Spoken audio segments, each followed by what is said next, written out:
cause them to gain the benefits that they are seeking on their side of the house, which is infinitely more likely on our side of the house, which benefits Germany because right now their policies are failing, and in the long run, sustainability is dependent upon removing themselves. For all these reasons, we are proud to propose.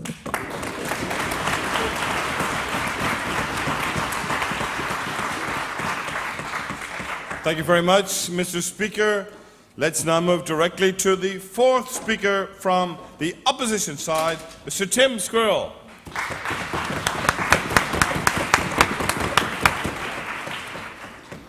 Ladies and gentlemen, distinguished members of the jury, Your Excellency, I'm afraid I have to apologize because I'm from Cyprus. Timekeeper, everyone else, good evening.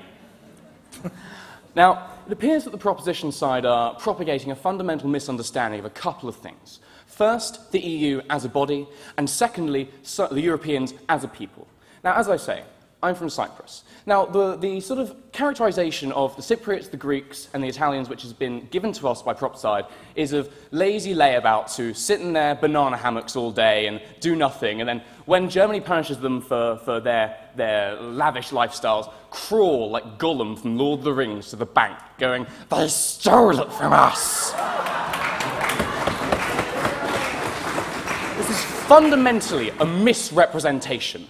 Most Cypriots that I know work 2 jobs. This is not the lifestyle of someone who does not work. Now, I'm quite offended by that, actually.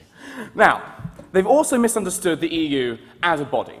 They've said that the EU could be quite easily replaced by, for example, NAFTA, which they're particularly fond of. The EU is not just an economic body. The EU is an economic, political, and social and cultural body as well. And when we lose the EU, when we lose Europe, we lose all of that. We do not just lose the economy. We lose all of our cultural benefits. We lose all of our political clout. Germany is one country. When it works in conjunction with 26 other countries, it is a much greater force than it is on its own. I think that is indisputable. Please, do go ahead. So when we see that all the practices that Germany has been implementing hasn't actually been helping the European Union, how exactly is continuing failed practices going to combine or help the European Union? Now, what we say to this is that we can see that the German bailouts are not failing because Europe has not collapsed yet. We see that as the fundamental, largest piece of evidence in favour of what is going on currently.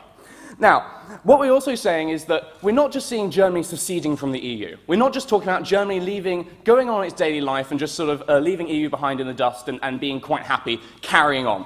If Germany leaves, Europe collapses. The EU goes into turmoil. They say the Golden Dawn are gaining power because of austerity measures. If Germany leaves and Greece collapses, Golden Dawn will get into power.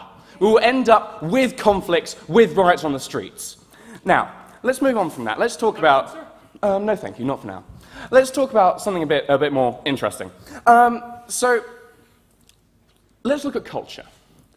The EU has been a tool for the propagation of cultural exchange on an enormous level. What we can see is that large numbers of the people in this room are on the Erasmus scheme, for example. This is an EU project which has brought over 2 million people between EU countries for greater cultural learning and to spread this sort of experience. Not for now, thank you. Now, incidentally, it's my last night in Paris, so if any ladies want some cultural exchange, call me. Now, we can see, in addition,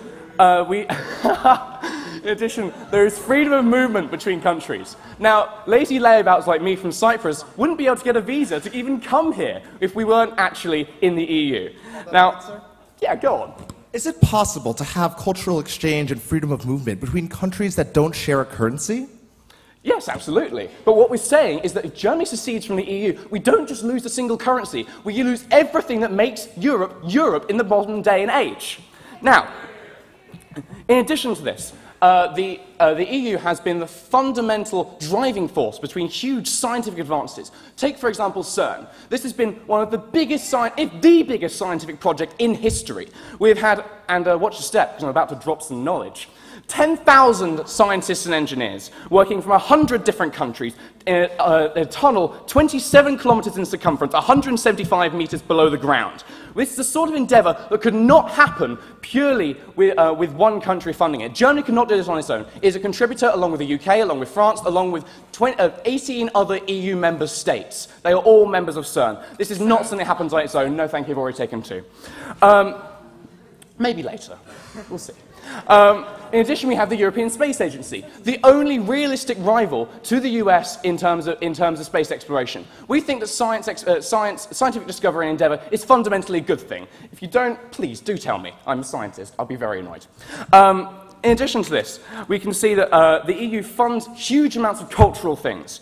We can see that it funds drama, theatre, cinema, art, music. All these things are funded hugely by EU funds. If we lose Germany, if Germany decides to secede from the EU, if Germany leaves Europe, and as we've already shown, Europe collapses in the way we know it today, no thank you, in the way we know it today, we lose all these things. We lose a huge amount of culture, we lose a huge amount of scientific progress, we lose all of these wonderful things. And I believe that that would be a huge shame, and not even in the sense you've been using it. Now, okay. Okay, so what have we shown you today? We've shown you that if Germany leaves, we don't just lose the economy. It doesn't just mean that Germany goes trotting on its merry way and Europe is sort of fine, but a little bit down the toilet, and Germany's fine. It's not like that. It's a symbiotic relationship. Germany as it exists today cannot exist without the EU, and the EU as it exists today cannot exist without Germany. They need each other. As Peter's already said, if we lose Germany, we're probably going to get a French and German war, because you guys really hate each other. Like, more than we hate the French. Ooh. In addition to which, one final little bit of rebuttal. Oh, maybe not. Okay. For all of these reasons, we are so very proud to oppose this motion. Thank you.